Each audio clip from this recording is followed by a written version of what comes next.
Assalamualaikum warahmatullahi wabarakatuh.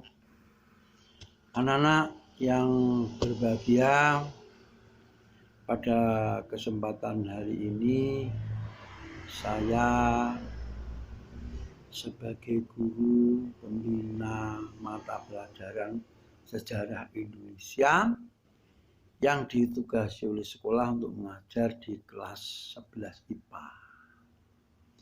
Terutama anak-anak mungkin ada yang banyak belum kenal dengan nama saya. Saya adalah Pak Haji Haryono yang sebagai guru pembina mata pelajaran sejarah Indonesia pada tahun ajaran baru ini tahun 2020-2021. Anak-anak yang berbahagia, sebelum saya menyampaikan pembelajaran tentang sejarah, itu perlu diperkenalkan saya alamat rumahnya di Desa Selopuro. Ya, barangkali nanti ada yang singgah di rumah saya di Selopuro tuh. Dan ini anak-anak, pada semester ini masih diberlakukan pembelajaran dengan online, ya. Jadi mengingat daerah kita masih diberlakukan adanya pandemi penularan penyakit virus corona, sehingga kita tetap pembelajaran secara online. Dan anak-anak harus bisa yaitu jaga jarak, pakai masker, dan cuci tangan, ya, itu. Dan yang penting lagi, anak-anak tidak perlu pergi ke sana kemari kalau tidak penting, berada di rumah saja. Pembelajaran saya ini saya menggunakan video klip tentang penjelasan sejarah dan juga nanti penugasan beberapa soal yang saya share pada grup kelas masing-masing.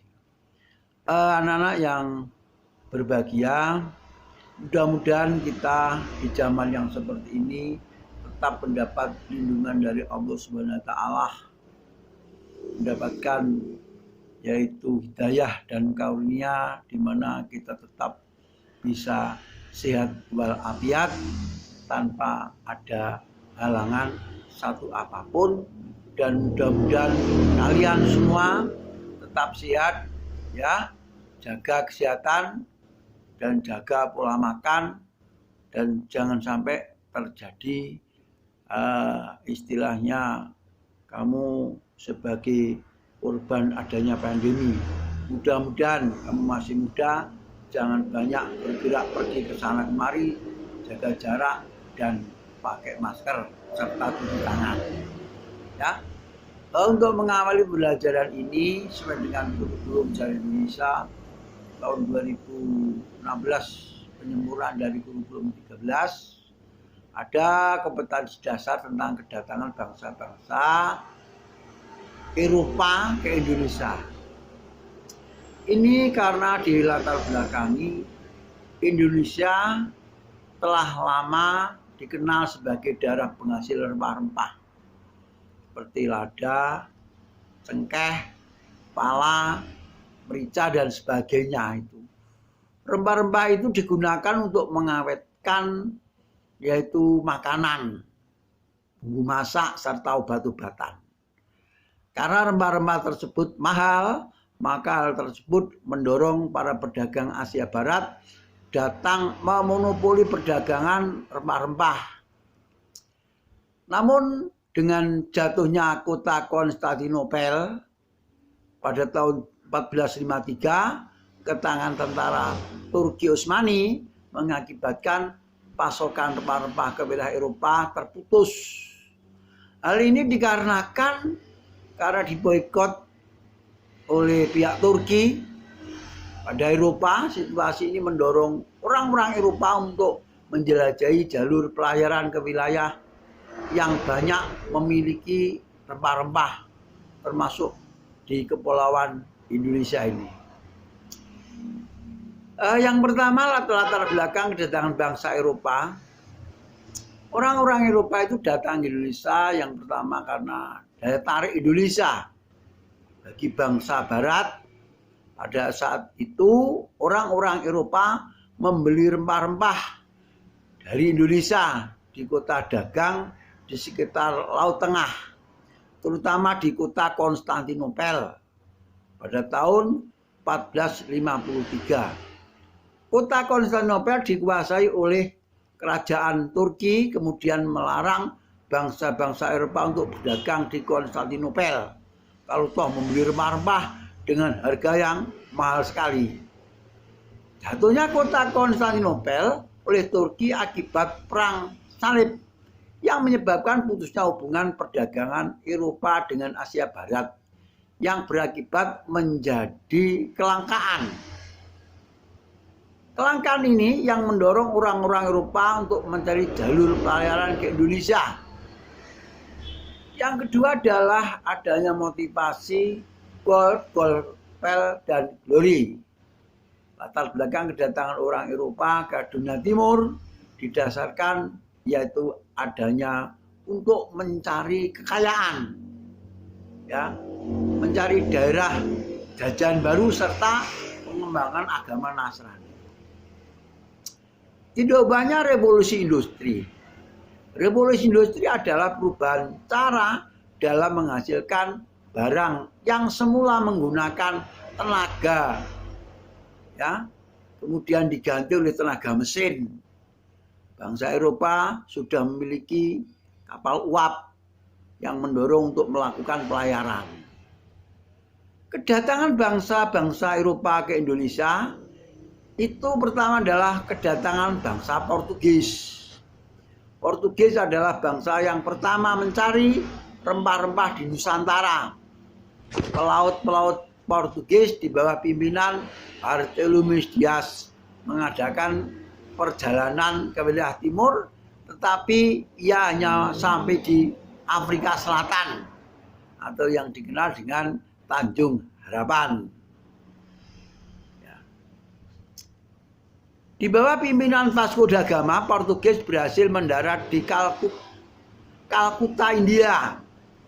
Pada tahun 1498, mereka mengincar Malaka yang merupakan bandar internasional dan pusat perdagangan rempah-rempah. Armada Portugis yang di bawah pimpinan de Alfonso de Albuquerque berhasil merebut Malaka tahun 1511. Tahun 1511, kedatangan bangsa Spanyol. Berdasarkan pengetahuan bahwa dunia itu bulat, maka Christophorus Columbus mengajukan permohonan untuk mewujudkan atau menyatakan apakah betul dunia itu adalah bulat. Ia kemudian berlayar dengan alasan untuk mencari rempah-rempah. Permintaan itu dikabulkan oleh Raja Spanyol. Ketika itu Columbus tiba di kepulauan India yang merupakan sumber rempah-rempah. Penjelajahan bangsa Spanyol dilakukan juga oleh Magalhães. Magalhães berpendapat bahwa India Timur dapat dicapai dari arah barat melalui ujung selatan benua Amerika. Pada tahun 1520, rombongan Magalhães tiba di kepulauan Filipina. Kedatangan bangsa Inggris sejak abad ke-17 Masehi, para pedagang Inggris sudah berdagang sampai ke daerah India. Para pedagang Inggris di India Timur mendirikan kongsi dagang yang namanya EIC, East India Company, sekitar tahun 1600. Kemudian kedatangan bangsa Belanda pada tahun 1596, Belanda telah mendarat di Banten di bawah pimpinan Cornelis Doutman. Dan juga kemudian bangsa Belanda tiba dengan membawa 8 buah kapal di bawah pimpinan Yakub Panek, serta Warfik. Ekspedisi yang dipimpin Yakub Panek dan disambut baik oleh masyarakat Banten. Pada tahun 1602 Belanda mendirikan kongsi dagang namanya VOC, Verenigde Oost-Indische Compagnie, dengan tujuan agar tidak terjadi persaingan sesama pedagang Belanda. Karena itu orang Indonesia itu sebenarnya bangsa yang lokal genius, mampu menerima kedatangan bangsa asing untuk disesuaikan dengan bangsa kita sendiri, di mana orang-orang Indonesia menerima baik kedatangan Belanda. Tapi yang akhirnya semakin lama karena sifat pedagang itu ingin mencari laba yang sebesar-besarnya dan mengurangi kerugian yang sekecil-kecilnya, sehingga terjadi monopoli perdagangan. Monopoli perdagangan yang seperti dilakukan oleh orang-orang Eropa itu membuat orang-orang Indonesia itu tidak suka. Akhirnya timbul perlawanan daerah di daerah Jawa, jadi Makassar, juga ada di Ternate, seperti perlawanan Sultan Ageng Tirtayasa, perlawanan yaitu Sultan Agung Hanyokorokusumo dari Mataram, perlawanan Sultan Hasanuddin dari Makassar, kemudian perlawanan Sultan Baabullah serta Sultan Hairun melawan imperialisme Barat zaman itu adalah Portugis. Ya. Bangsa kita itu, daerah kita itu daerah subur, makanya banyak sejak dulu hingga sekarang ingin menguasai Indonesia. Banyak investor asing itu ke Indonesia karena kesuburan tanahnya di Indonesia. Ya, karena itu ya tinggal bangsa kita ini bagaimana mengelola keadaan alam. Dan banyak orang yang mengira bahwa mengatakan orang-orang Eropa itu bahwa negeri Nusantara negeri subur, ya, jadi negeri surga. Itulah yang perlu saya sampaikan. Nanti mudah-mudahan apa yang saya sampaikan ini bermanfaat bagi kalian sebagai tambahan ilmu kesejarahan. Dan kita akhiri sekian saja, kita sambung pertemuan yang mendatang. Akhirul kalam, wabillahi taufiq wal hidayah. Wassalamualaikum warahmatullahi wabarakatuh.